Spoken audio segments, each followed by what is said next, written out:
Good morning! Happy Sunday sa inyo! Alam niyo, itong week na to, pinag-iisipan ko yung isang question na narinig ko. Ang sabi niya, am I doing the will of God? And if I am doing the will of God, am I doing the will of God by my own way or by God's way? Okay? Basically, ginagawa ko ba yung will ng Panginoon my way or doing God's will His way? Share ko kasi I wanted for you to think about those things. Okay?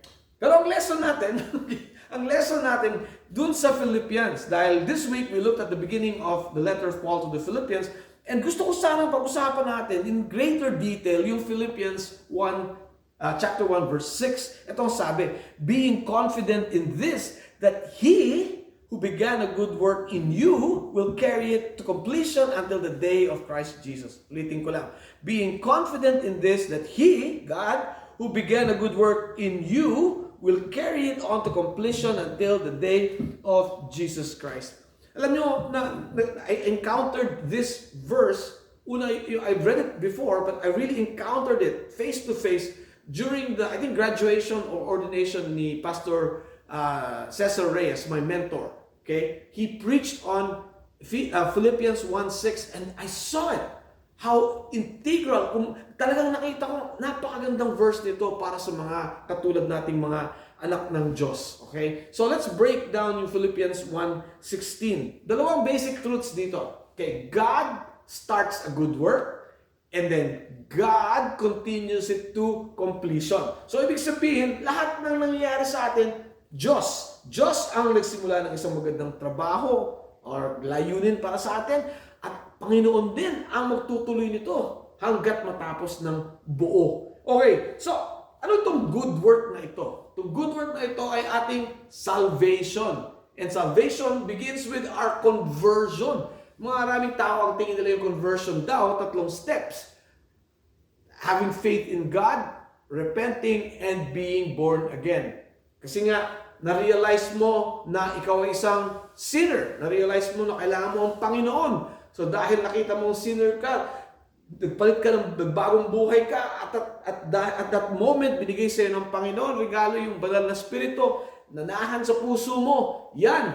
Okay, naging born again ka na. Kasi now you're born into the family of God. Okay. Yung conversion ng isang tao, okay, napakahalagang pangyayari yan na hindi natin madaling makalimutan. Pero maraming tao, pag tinanong mo, naalala mo ba yung conversion date mo?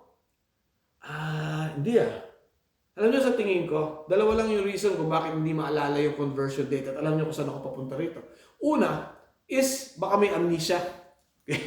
Kalimutan. Temporary loss of memory. Or baka hindi nangyari yung conversion.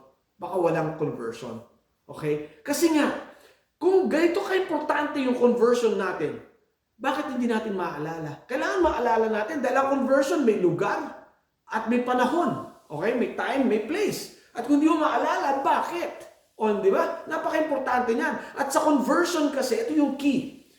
You realize you're a sinner. Okay? You receive God's forgiveness. Binigay mo buhay mo kay Kristo. Sinuko mo yung buhay mo kay Kristo. Kung totoong nangyari yung conversion, ito mangyayari sa'yo. Ibibigay sa'yo ng Panginoon ng banal na spirito sa puso mo.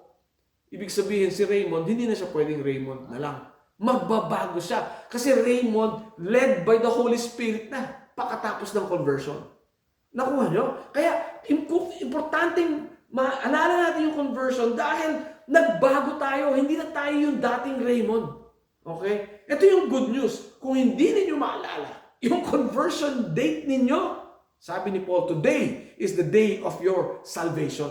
Ngayon, sabihin niyo sa Panginoon, Panginoon, na-realize ko, baka hindi ako Kristiyano. Hinihingi ko po, Panginoon, ang tawad. Baguhin niyo ako, baguhin niyo ang puso ko. Bigyan niyo sa akin ng banal na espiritu sa aking puso. In Jesus' name I pray. Amen. Pag-pray niyo yung prayer na yan, sincerely, genuinely, taos puso niyo, yung pinanalangin yan. Conversion day ninyo ngayon. Hallelujah. Di ba? Magbabago kayo. Pag hindi kayo nagbago, walang conversion. Okay? Kailangan may pagbabago sa conversion. So, God started the good work with salvation, and then He will carry it on to completion. Yung proseso ng carry it on, tawag dyan, sanctification. Diyan natin nakukuha yung word na sanctus, dahil Latin yan. Latin ng sanctus ay English ng sanctus is Latin, and ang English ng sanctus ay holy. Kasi nga, ibinubukod tayo ng Panginoon. God is making us holy. Kaya nga tayo, mga santo. Okay? Kasi nga, binubukod tayo ng Panginoon para sa Kanya. And then, in the end, God will complete itong ating journey. Either mamatay tayo, maharap tayo kay Jesus Christ, or bumalik si Jesus Christ.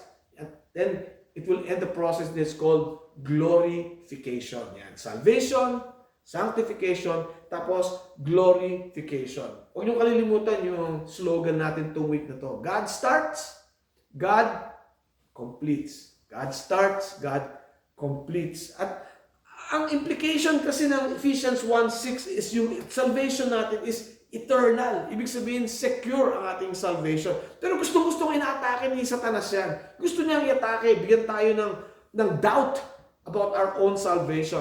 To be honest, yung mga Roman Catholics, they teach that people can and do lose their salvation. Mawala daw nila. When a person commits, ang tawag nila, mortal sin. And if this person who commits a mortal sin does not receive the sacrament of penance, then this person will go to hell. Parang reasonable, di ba? Until we compare it to Philippians 1:6. Ito yung sabi nila, ito yung sabi ng salita ng Diyos. Okay, kunwari lang, pagpalagay na lang natin na may mortal sin. Wala sa Biblia yan, by the way. Hindi totoo yan. Pero kunwari lang, meron.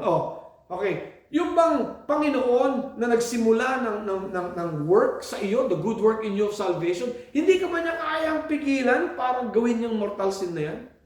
Di ba? Kaya it doesn't make sense, no? The same God that starts the good work in you will also carry it on to completion. Okay. Ngayon, hindi lang limited sa mga Roman Catholics ito. Marami rin mga Protestant religions na tinuturo it is possible for a person to lose their salvation. Ang ginagamit nilang key verse is 1 Corinthians 9:27. Okay. Ito sabi ng 1 Corinthians 9:27. No, I beat my body and make it my slave so that I will not be disqualified for the prize. Focus na dito, disqualified. Ang tingin nila, disqualified daw, mawala yung salvation mo. Pero kung binasa ninyo yung konteksto ng sinulat ni Paul, makikita ninyo na ang sinusulat ni Paul dito is disqualification from teaching and preaching God's Word. Kasi nga kung you're in the middle of sin, how can you preach the truth? Hindi pwede. Kaya disqualified ka. Okay? At ang problema itong dalawang grupo ng mga tao who believe you can lose your salvation is it is man-centered. Ang Philippians 1:6, sabi ko sa una, is God-centered. God starts, God continues, God completes. Walang papel ang tao sa salvation ng sa salvation niya. Tawag dito sa mga Reformed theologians ay perseverance of the saints or eternal security. Kasi nga ganito, paano mo mawawala yung salvation mo kung yung salvation mo hindi naman nakabase sa gawa mo? Okay? Kung ang salvation mo, ang basihan lang ay ang grasya ng Diyos, paano mo mawawala? Binigay ang grasya eh. O, di ba? So, kaya nga yung mga reformists ng 15th and 16th century, ang tawag na dito, solo gracia. God's grace alone. Okay, we are saved by grace alone.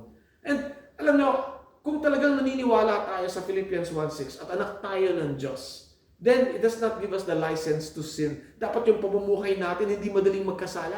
Dapat ang pamumuhay natin ay isang klase ng pamumuhay that brings praise and glory to God. Doing God's will, God's way. Yan. Kasi anak tayo ng Diyos. And ang gustong-gusto natin is masaya ang ating banal na Ama.